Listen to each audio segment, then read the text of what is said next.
Then magandang gabi sa inyo mga kapyesos.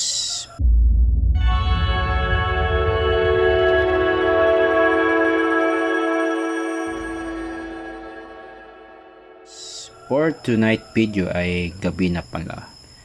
Meron tayong kukunting tingin na isang katulad na inayos ko yung una pa yung na-upload kong video na about sa mga LED light guys. This ganito guys. Then isa siyang yung backup light. Katulad yung ito ginamit ko na na backup din sa vlog. Then ito ay hindi daw to gumagana at saka may alog na siya guys.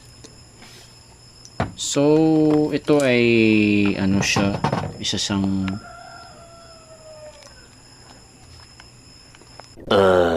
so ito guys ay isa siyang backup light na ginagamit to sa pang-camping, sa kung walang mga kuryente yung na mga bahay or brownout na ginagamit din dito. Then bubuksan natin siya kung anong sira.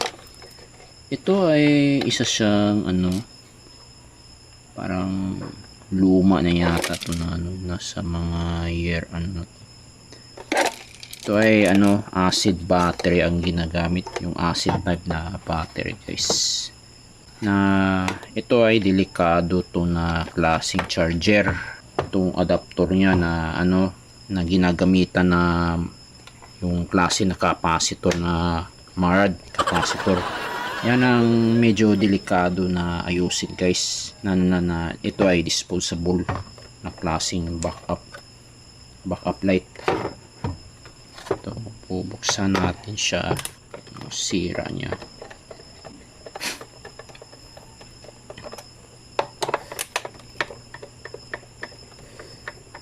O na pala ay alauna na pala ng gabi guys. Total naman ay nasanay ako sa antukin na ganito, yung hindi ka antukin sa gabi na nang nakakape ka, hindi ka makakatulog sa gabi. Then tahimik naman sa gabi, walang ingay.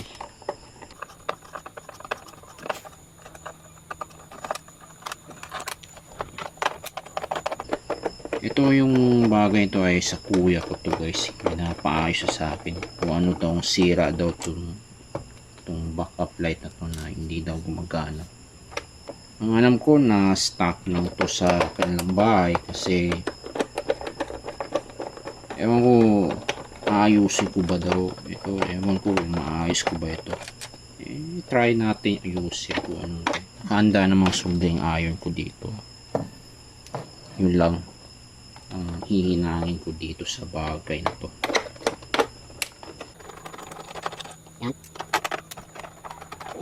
Made in China, responsible na bagay. Ayun ay pwede naman siya ayusin. Ang problema kung ito ay yung power supply ay nasira ay ibang usapan guys. Talagang mabuting tingka dito sa gawa na to.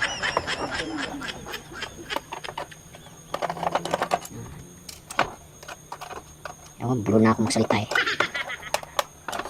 Yes, then tingnan yung switch niya, tsaka ito may something pa dito. Tanggalin natin siya. Mahirap kasi po. May napansin ko na may siya, yung nabubutod siya. Ibig sabihin ay may nangyayari dito sa loob ng kanyang unit guys. Ano talagang dahilan. Nabaliktad natin. Yan. Tanggal ang cover niya guys. Tawag yun na Then natanggal ko na yung ganito guys, yung tawag dito, yung diffuser dong tawag doon dito, or cover.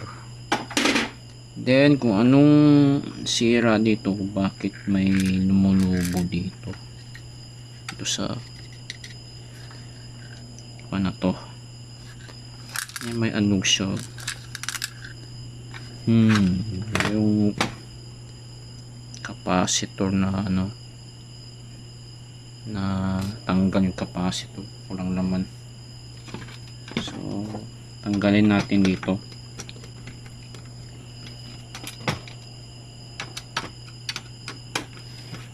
Namang hindi naman ito maayos to eh. Pustahan tayo.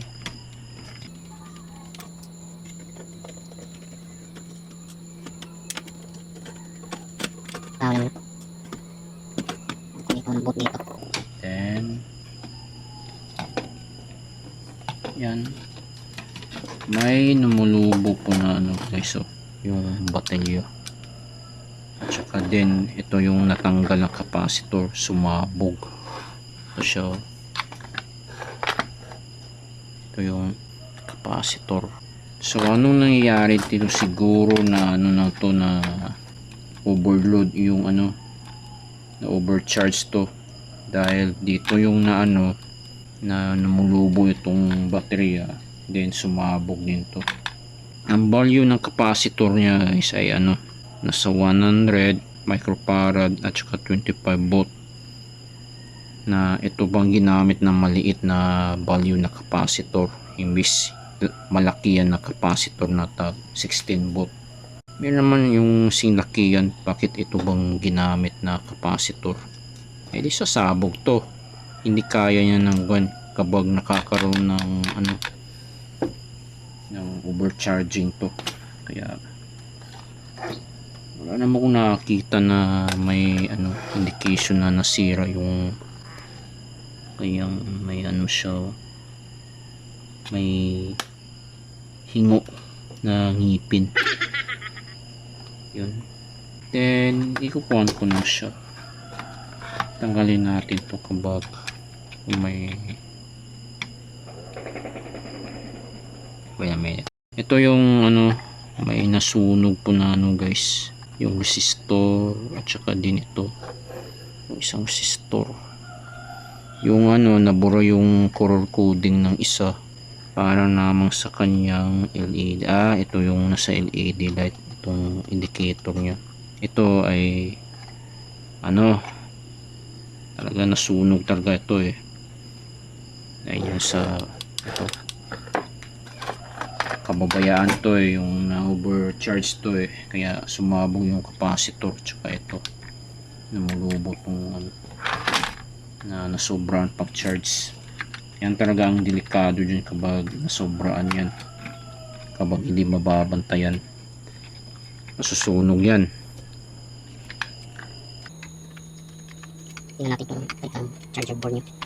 Ito yung ano, talagang hindi siya advisable na ayusin guys, kasi delikado talaga itong nagsilbi niyang capacitor, ay yung transformer na capacitor, na ito ay direct naman siya sa kuryente, na may rectifier diode tig-apat, then capacitor ang liit kaya sumabog. Kaya ito nasobra pag charge. Wala naman kung nakitang may itim tong dalawang resistor na to, tsaka ito parang okay pa man tong transistor na to. Ititestingin natin sa aking ano, sa board. Transformer pala, mailawin natin siya kung may naputol na pala na ano, wire ng ito sa battery. Testingin natin, make sure naka-charge na ito. Ay, nakasaksak pala. Yan. So titestingin natin kapag umilaw pa ito. Tingnan natin kung naka-series siya o naka-parallel. Naka-parallel naman sila lahat guys. Parallel. Ito yung dito negative, yung pula, at saka yung positive, yung yellow na nagkabaliktad. Imbis itong positive yung pula, yung namang yellow ay negative. Pwede naman siya negative yung yellow, bakit pula yung negative yung nakalagay ito sa wire na to. Yan ang mali ng paggawa dito eh. Wala siyang sunog at saka ang line niya ay ito sa battery. Dito siya papunta sa transistor at saka din dito sa ilaw. Itong ilaw na nakapilter sa transistor. Ito ang kanyang positive, itong yellow. Hindi ko alam saan to. Ito yung resistor dito. Ito siya isasalpak kung umiilaw pa siya or hindi. Tingnan natin.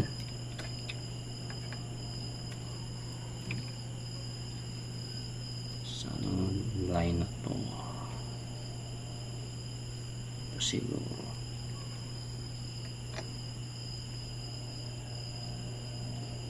So umiilaw siya guys. Umiilaw siya. Tingnan nyo sa camera.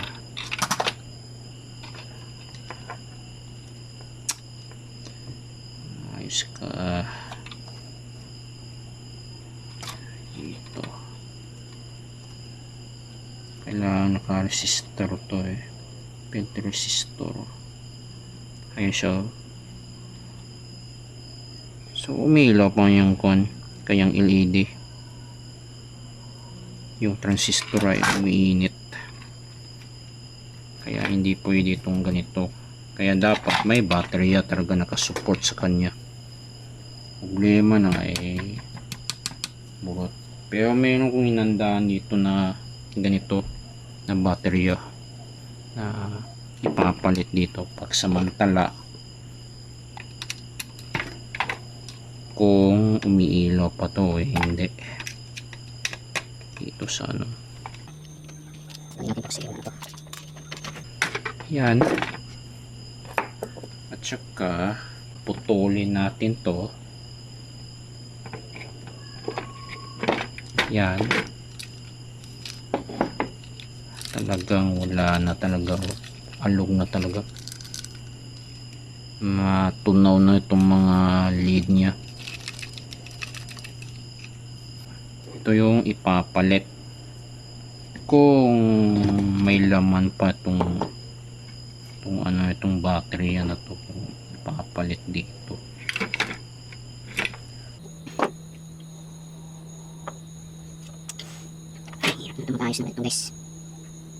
Ito yung positive nga, ito yung negative. Then dito siya isasalpa sa negative. Example naman kapag may laman pa tong dalawang battery na to na naka-series.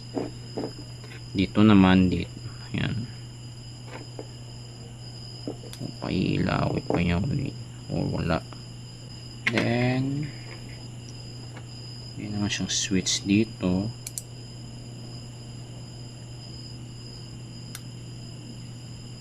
Yung nangyari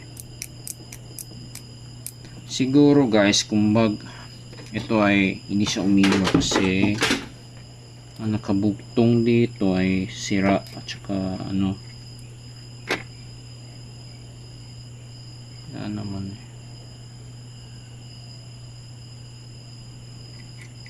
yung resistor yung ito nasira guys, kaya hindi umilaw to. Then kung anong value ng resistor di ko alam kasi sunog na eh, wala nang hindi siya dito lang ito yung nasa battery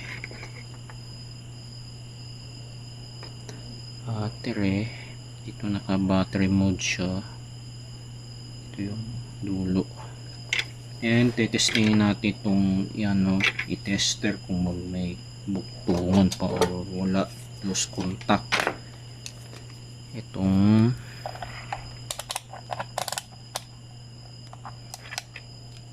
yan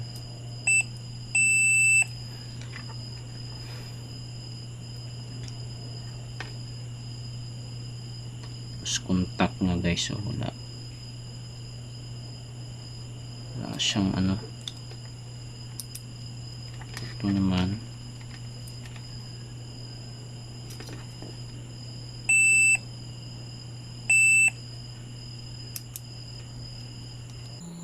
siguro dito siguro ano.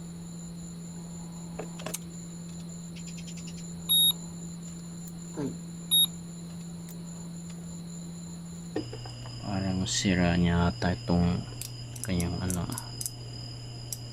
hindi ko alam kung saan siya na ano, resistor at saka ano, ito yung source ng ano, dito yung Resistor dito sa sapak. May sunog na itong dito, yung resistor dito. Yung ano, yung labo. Kadayod siya, kadayod mode siya. Yung capacitor yung sumabog. tingnan natin kung anong laman pa itong dalawang capacitor, yung battery na to.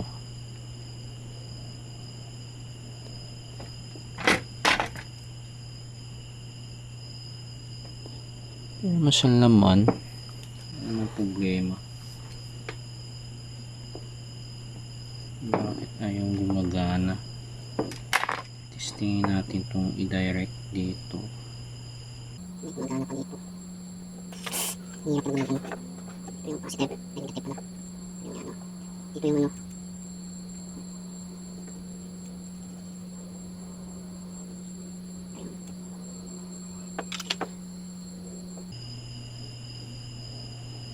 Sabihin mahina ng siguro itong ng battery kasi ano, hindi pa siya fully charged. So wala akong idea dito ayusin guys, at saka hindi ko anong value ng number tong ano, yung nasunog na ano. Ito nang alam ko na medyo buo pa sila. Umiilaw naman siya, kaya lang hindi ko siya mapapailaw ng ganito. At saka wala disposable to guys, hindi siya pwede na ano, itong ayusin. Hindi ko alam kung anong value ng voltahe itong ano, itong kanyang tawag dito, yung capacitor or transformer niya. Hindi ko alam kung anong value. Ito yung transistor pong filter sa ano, sa LED na dala sa pag-ilaw dito. Nakaset siya parang pang backup lamang pa sa battery o sa kuryente. Sabay sila uminaw. Kung naka battery mode, ito yung switch niya, yung selector switch. Siguro dito ang kanyang off. Ito, tingnan natin.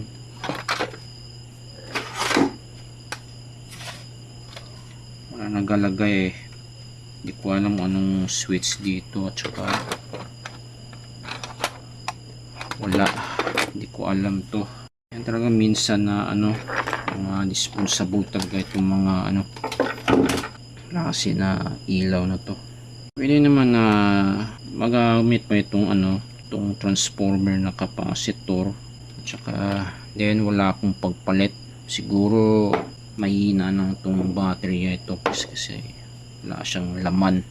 Hindi ko siya tetesting kasi delikado siya na tetesting ko siya i-charge dito, pagaganahin ko. Hindi ako kuminsido na ayusin na ganito guys, kasi nakakatakot eh. Baka naman makukuryente pa dahil dito na hindi ko alam, na wala akong papalit sa capacitor kasi wala naman talaga available na palitin ng capacitor. Meron kang ano, mga board dyan na ipapalit dito, useless pa rin guys, kasi hindi ko alam ang value, kung maliba lang na pwede pa siya sa mga 16 volt na capacitor na isasalpak dito. Itong capacitor gumagana naman siya kasi wala akong indication na sumabog ito. Wala, hindi ko maayos to ng malalim ng talaga ang gabi guys. Meron talagang tip dito eh, pwede siya i-upgrade namang ng ano, ang tawag dyan na ano, yung battery po na ano, yung klaseng battery na pang ano, pang lithium ion battery. At saka ito ay papalitan ng yung USB type na pwede siya i-upgrade namang ng mga ganito, hindi yung ganito ng battery ng pang-acid. Siguro sa susunod na video gagawa ko na ganyan kung paano ko siya i-upgrade sa ganitong paraan na hindi itong gagamitin ko. Hindi ko siya kaya guys kasi hindi ko alam kung anong value talaga, kung ano talagang voltahe niya o ito. Wala talaga ko alam kung anong talagang voltahe niya. Manamang ang tansya ko dito nasa mga almost 2 volt naging 4 volt. O pwede din 4.5 or 5 volt, pwede din siya. Kasi na siya na almost 5 volt ang naka-read sa sa kayang multi-tester guys. Umilaw naman siya, walang problema ang transistor. Ito ng sabog resistor na walang value. Then hanggang sa muli guys ay paki-like po and subscribe po sa aking YouTube channel na Piesos. Then wala akong pampalit dito guys, hindi siya nakakatakot siya ayusin. Okay, magandang gabi sa inyo at saka bye.